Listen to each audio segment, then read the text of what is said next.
नमस्कार दोस्तों, मैं Rajneesh Sharma Soul Insights platform पे फिर आपके बीच में। आज शुक्रवार का दिन, जैसे कि सबको पता है कि क्वेश्चन आंसर का है।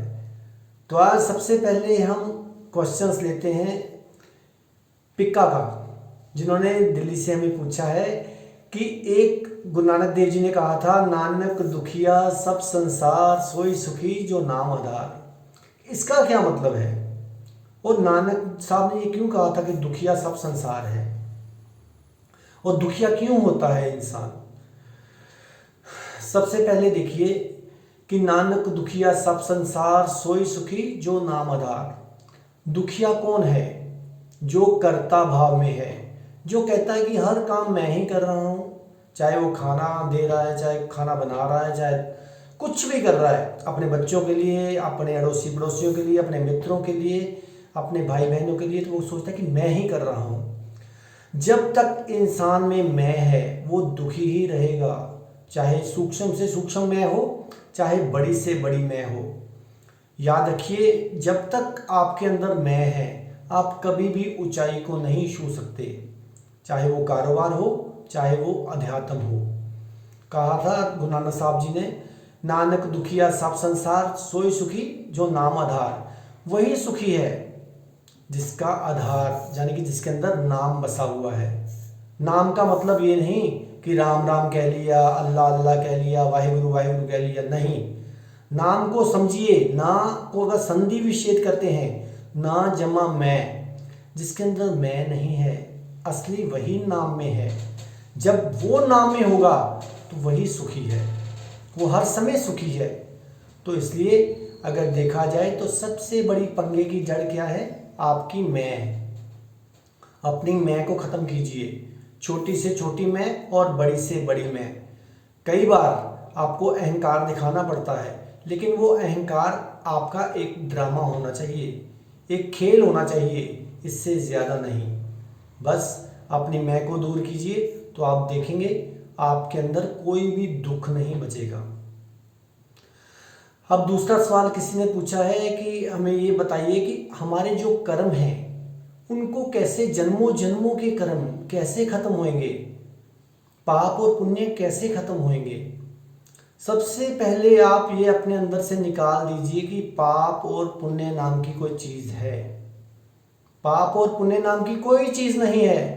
आप देखिए, अगर आप कोई भी काम करते हैं उसमें पाप भी होगा, पाप में पुण्य भी होगा, और पुण्य में पाप भी होगा। मान लीजिए आपने कोई धर्म स्थान बनाना है, आप कहते हैं मैं धर्म स्थान बनाना चाहता हूँ, लेकिन उसमें अगर आप जब तक थोड़ी बहुत ऊपर की कमाई या 2 नंबर की कमाई नहीं करेंगे तो मंदिर कैसे बनाएंगे? अपनी असली कमाई से तो आप रोटी खा सकते हैं, अपने बच्चों को पाल सकते हैं, लेकिन मंदिर, मस्जिद, गुरुद्वारे ऐसे कैसे बन सकते हैं? हाँ, ये अलग बात है कि अलग अलग लोग दान करके बनाए, वो अलग बात है। लेकिन अगर अकेला बंदा हो तो वो पुण्य तो हो गया, लेकिन उसमें थोड़ा सा पाप मिक्स हो गया। अब कोई भी पाप वो पुण्य के बिना नहीं हो सकता। अब जो कर्म कैसे खत्म करने हैं, सबसे पहले कर्म खत्म करने से जानिए कि किसी को भी ऐसी बात मत कीजिए जो चुभने वाली हो। जब तक आप दूसरों को चुभवाने वाली बात करेंगे तब तक आपके कर्म कभी खत्म नहीं होंगे। आपने देखी होगी सीडी देखी है, उसके ऊपर ग्रूव्स बने होते हैं। वो ग्रूव्स इतने आपके कर्मों के थिक होते जाते हैं और वो बार बार हर जन्म में प्ले होते जाते हैं। अगर आप एक गलती को बार बार करते हो तो वो कर्म बन जाता है। तो उस कर्म को हमने कैसे खत्म करना है कि किसी को भी चुभने वाली बात बिल्कुल नहीं करनी है। अगर चुभने वाली बात करते गए तो वो ग्रूव्स जो हैं, जो प्ले होने वाले ग्रूव्स हैं, वो और थिक हो जाएंगे, इतने गहरे और इतने मोटे हो जाएंगे कि आपको जन्मों जन्मों तक उससे सहना पड़ेगा।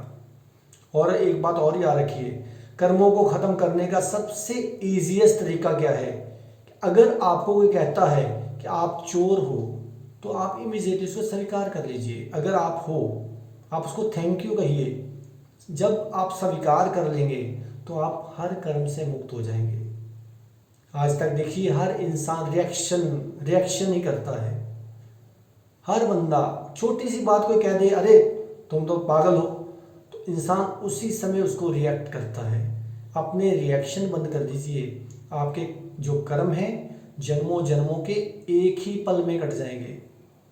उसके ऊपर उलझे मत रहिए, उस बात को बार बार मत दोहराइए। जब आप बार बार दोहराते हैं तो वो कर्म आपको जन्मों जन्मों तक खराब करते जाते हैं। अब एक और मित्र ने पूछा है कि आपने एक स्टोरी सुनाई थी पीछे कि एक बार कैलाश पर्वत पर जो शिव हैं वो सप्तऋषियों को ज्ञान दे रहे थे। तो जैसे ही उन्होंने सप्तऋषियों को ज्ञान दिया तो सप्तऋषियों को कहा शिव ने कि मेरे को गुरु दक्षिणा दीजिए, मैंने तुम्हें सारा ज्ञान दे दिया है। तो उन्होंने कहा मांगिए प्रभु, आप क्या गुरु दक्षिणा चाहते हैं? तो शिव ने बोला था कि जो मैंने आपको सिखाया वो मेरे को वापस कर दो। इसका मतलब समझने की कोशिश कीजिए। इसका मतलब ये है कि प्रभु ने आपको सिखाया शून्य से और लास्ट में फिर शून्य कर दिया। इसका मतलब ये है कि शून्यता में ही परमात्मा है, शून्यता में ही ज्ञान है। दुनिया का सारा ज्ञान जो है वो शून्यता में है। अब शून्यता का मतलब क्या हुआ? शून्यता का मतलब हुआ आपके अंदर कोई विचार नहीं। वर्तमान में हो 24 घंटे आप। अगर आप 24 घंटे वर्तमान में हो तो आपके अंदर कोई विचार नहीं, कोई अवगुण नहीं, कोई भी किसी के प्रति वैर विरोध नहीं होता है। तो ये था शिव का कहने का मतलब कि शून्य हो जाओ, शून्य में ही सब कुछ है। अब एक और मित्र ने सवाल पूछा है कि हम गुरु के पास जाते हैं, जैसे ही हम अपने गुरु जी के पास जाते हैं तो वहाँ बैठ के हम अगर उनकी जो उनके अंदर बह रही ऊर्जा है उसको हम कैसे अपने अंदर ले सकते हैं? तो मैं आज ये सबसे पहले कहना चाहूँगा कि जो भी व्यक्ति, जो भी शिष्य अपने गुरु के पास जाता है, अगर वो वहाँ जाके सिर्फ बातें कर रहा है तो वो एक स्टूडेंट की तरह आ रहा है। वो कभी भी गुरु के अंदर की एनर्जी को एब्जॉर्ब नहीं कर पाएगा। वो ज्ञान ले लेगा, कहानियाँ सुन लेगा, वही कहानियाँ दूसरों के आगे दोहरा देगा। तो इसलिए गुरु के पास तो बैठना है मौन से। अगर आप वहाँ बैठे हुए हैं, किसी की बातें कर रहे हैं, किसी को मजाक कर रहे हैं, तो याद रखिए वहाँ जो गुरु की ऊर्जा बह रही है वो आपके द्वारा किसी को किया गया मजाक आपको 10 गुना मजाक बना देगा। अगर आप किसी की निंदा वहाँ बैठ के करते हैं गुरु के पास, तो जो आप किसी की निंदा कर रहे हैं तो 10 बंदे आपके खिलाफ खड़े हो जाएंगे निंदा करने वाले, क्योंकि गुरु की ऊर्जा बह रही है। उस ऊर्जा को नहीं पता कि आप क्या कह रहे हैं। अगर आप अच्छी बातें कर रहे हैं, शांत हैं, मौन हैं, तो जो गुरु की ऊर्जा है आपके अंदर मौन को बढ़ाता ही जाएगी, 10 गुना बढ़ा देगी। लेकिन अगर आप वहाँ बैठे बैठे फ़ोन देख रहे हैं, किसी की बातें कर रहे हैं, किसी का मजाक उड़ा रहे हैं, तो याद रखिए वही बातें आपके साथ 10 गुना होनी शुरू हो जाएंगी, क्योंकि ऊर्जा तो गुरु की बह रही है। तो मैं आपसे ये रिक्वेस्ट करूँगा, जब भी आप गुरु स्थान पे जाओ, गुरु स्थान के अंदर, दरबार के अंदर घुसते ही सब कुछ बाहर ही फेंक जाओ। तभी तो आप देखिए मंदिर में लोग जाते हैं जूते बाहर उतार देते हैं, गुरुद्वारे में, मस्जिद में, कहीं भी जाते हैं तो जूतों को बाहर उतार देते हैं। उसका कारण ये है कि मैंने अपनी मैं को बाहर ही छोड़ दिया है। अगर आपकी मैं अंदर मौजूद रही तो गुरु की जो ऊर्जा है वो आपको नुकसान भी करेगी, क्योंकि आप गलत बोले जा रहे हो। तो ऊर्जा ने तो उसको मल्टीप्लाई करना है। देखिए आज का जो टाइम चल रहा है कोरोना काल, इसने तो बहुत कुछ समझा दिया।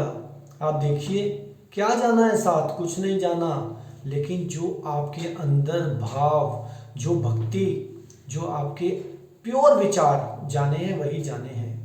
तो इसलिए गुरु के पास बैठकर हमेशा अपने अंदर को शांत कीजिए, किसी के खिलाफ बिल्कुल ना बोलिए, किसी की शिकायत मत कीजिए, सिर्फ गुरु की ऊर्जा का मज़ा लीजिए।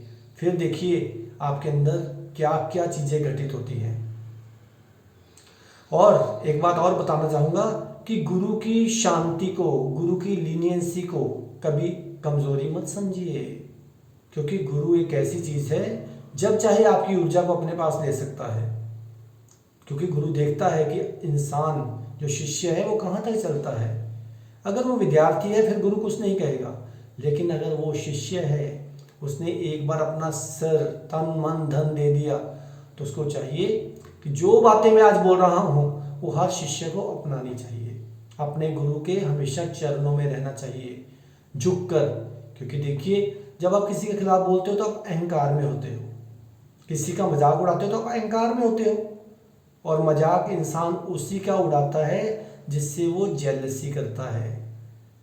अगर आज संसार में किसी के प्रति, किसी हमारी जाति पाति के प्रति कोई चुटकुले सुनाता है तो याद रखिए वो उससे जेलसी करते हैं, तभी तो उनके खिलाफ चुटकुले सुनाए जाते हैं।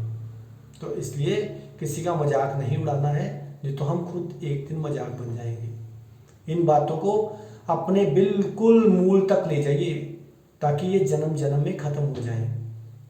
एक किया गया मजाक पता नहीं कितने जन्मों तक उलझा सकता है। शांति रखिए, प्रेम से रहिए और गुरु के पास जाके बिल्कुल मौन में रहिए, फिर देखना आपकी ऊर्जा कैसे चेंज होती है। अब एक और मित्र ने पूछा है ज्योतिष से रिलेटेड सवाल कि बहुत से उपाय करने के बाद भी लोग ठीक नहीं हो पा रहे। आप हमेशा कहते हैं कि कम से कम उपाय करिए, तो हम क्या करें? ये जो पंडित टीवी पे आ रहे हैं इन्होंने बहुत ऐसे ये कर लो वो कर लो, क्या हर एक के लिए उपाय करना सही है? देखिए, सबसे पहले याद रखिए कि किसी भी चैनल पे या किसी भी एस्ट्रोलॉजर के कहने पे फालतू के उपाय मत कीजिए। अगर आपके अंगूठे के निशान नहीं मिलते तो क्या एक उपाय हर एक के लिए पॉसिबल है?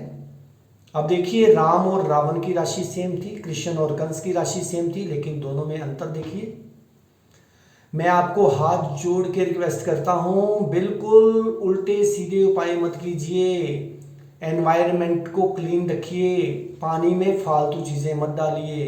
अगर आप डाल रहे हैं तो अपने फैमिली का शांति भंग कर रहे हैं। अपने अपने अंदर झांकिए, देखिए कि आप लोगों ने जो जो चीज़ें चलते पानी में बहाई हैं उसके बाद आपका परिवार अशांत हुआ कि नहीं हुआ। और मैं आपको कॉन्फिडेंस से कहता हूँ, अगर जौ दूध के सिवा जहाँ हल्का सा अनाज जैसे आटा या कुछ भी मछलियों के लिए डाला गया, उसकी बात नहीं करता हूँ, जैसे लोग कोयला डाल रहे हैं, सिक्का डाल रहे हैं, तो याद रखिए आपकी फैमिली में शांति कभी नहीं आने वाली। उससे आपकी अशांति बढ़ जानी है, क्योंकि चलता पानी चंद्रमा है। और अगर आप फालतू की चीज़ें जला रहे हैं जैसे टायर, प्लास्टिक या कुछ भी, तो आप एयर को पोल्यूट कर रहे हैं। इसका मतलब आपकी फैमिली में बुजुर्गों की कमी हो जानी है, बृहस्पति आपका खराब हो जाना है और आपको सांस सही नहीं आनी। मैं आपको सबसे इजीएस्ट उपाय बताता हूं।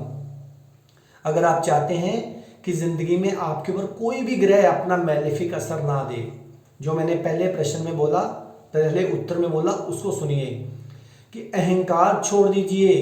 क्योंकि जैसे आप अकड़ते हैं, अपना सिर ऊंचा उठाते हैं कि मैं उसको छोड़ूंगा नहीं, तो हर किसी भी नेगेटिव प्लेनेट का इफेक्ट इमीडिएटली आपके अंदर एंटर कर जाता है।